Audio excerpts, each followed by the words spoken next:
mga lods, after 1 decade, ito na ang ating chorizo. Pwede na siyang lutuin. Hello mga lods, kumusta kayo dyan? Magluluto tayo ng longganisa. Gagawa pala tayo, hindi pa tayo magluluto.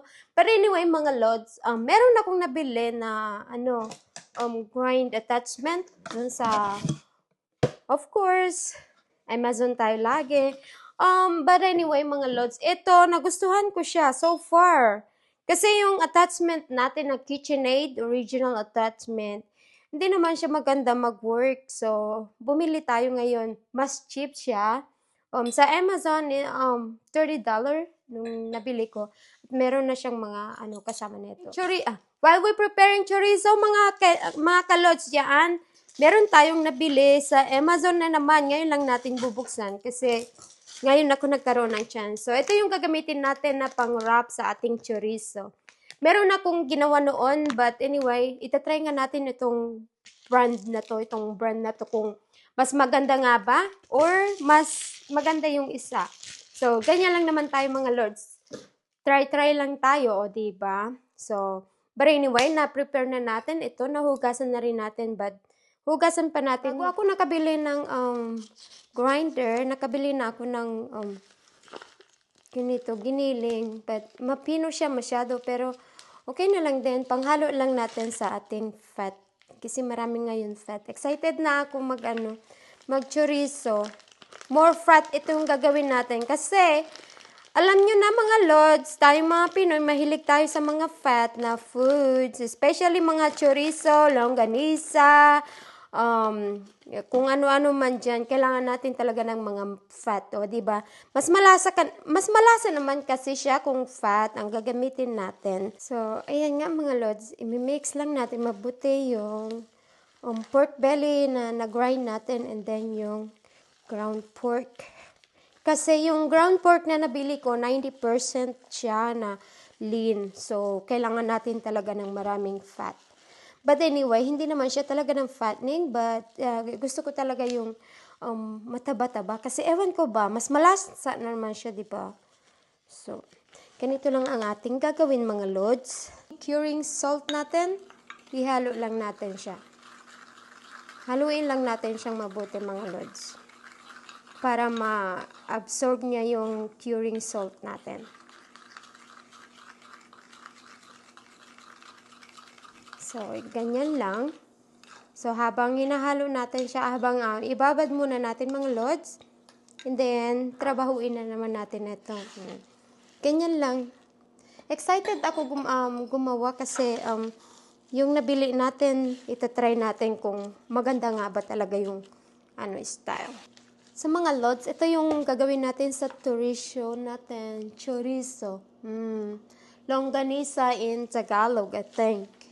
Chorizo and longganisa, I think parehas lang naman yata sila ng tawag. Kasi sa Manila, meron din kaming mga chorizo.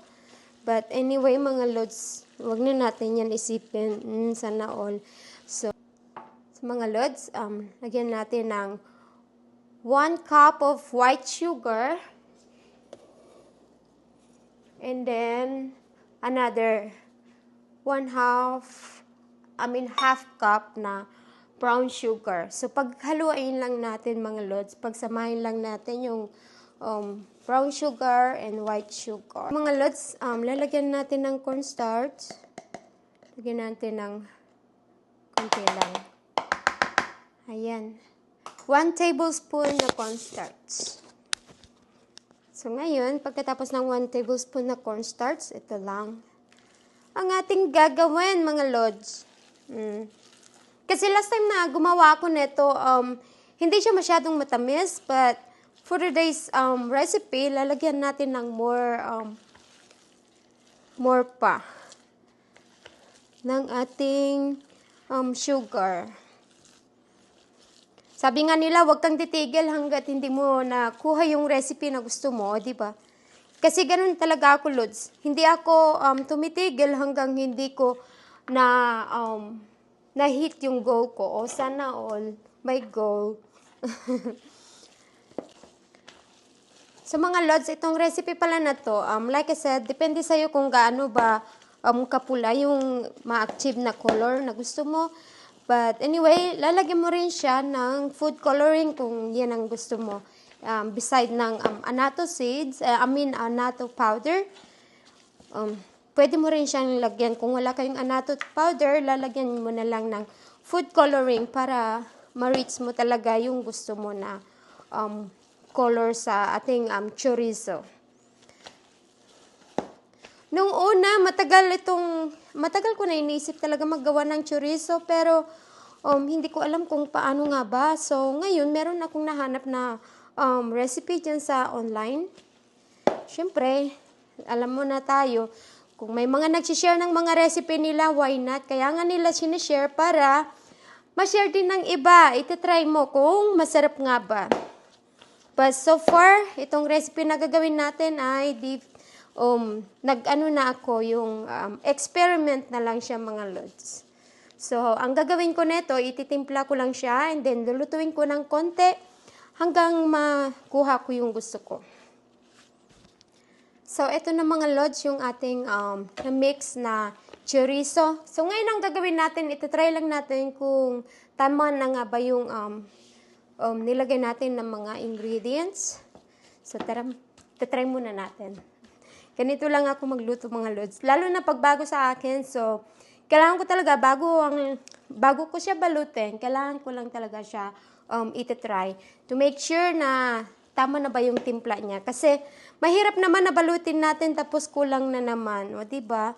But anyway, kung hindi siya perfect, at least na-try natin. O, diba? Ganito lang talaga ako mga lods. So, kayo ba, paano ba kayo maggawa ng chorizo? Paki-comment down below mga lods kung paano nga ba kayo magawa ng chorizo o longganisa. So, ngayon, itatry natin mga lods. Tara!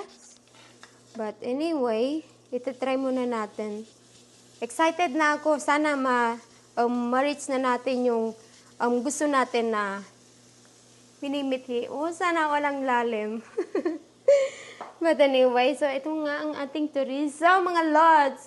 And again, shout out everybody sa mga nanonood, sa mga laging sumusuporta sa aking channel. Thank you so much mga lods.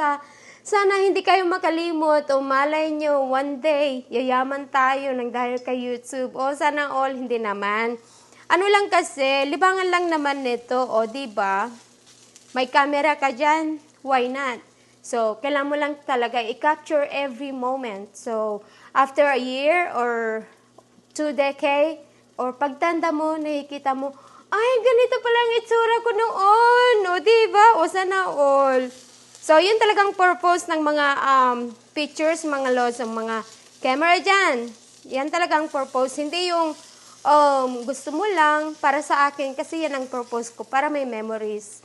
Na habang tumatanda tayo, malakas tayo, ito yung ginagawa natin. So, in the future, makikita natin talaga kung ano yung life natin noon. O, diba? Sana all. So, mga lods, the moment of the truth. O, yan na. Sana all.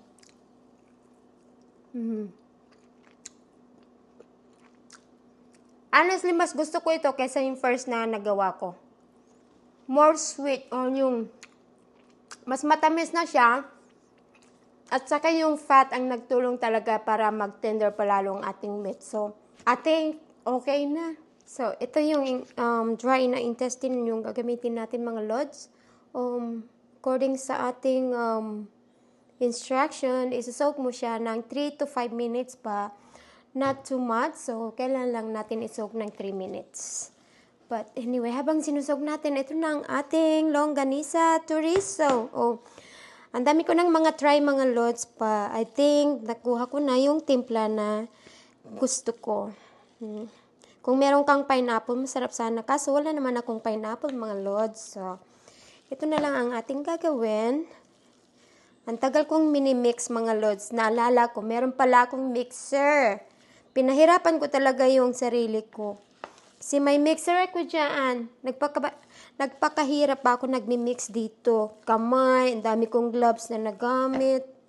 But anyway, hindi kasi tayo nasanay. Okay na lang din.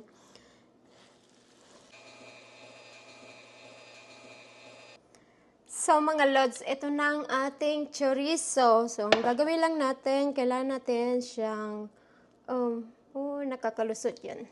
So mahaba naman yung nagawa natin. Marami-rami na rin yan mga lods. So paano yan? Itatali muna natin. So mga lods, after 1 decade, ito na ang ating chorizo. Pwede na siyang lutuin mga lods. Mga lods, kita-kits na naman tayo sa ating next vlog.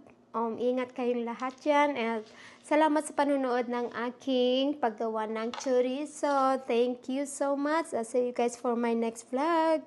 Bye!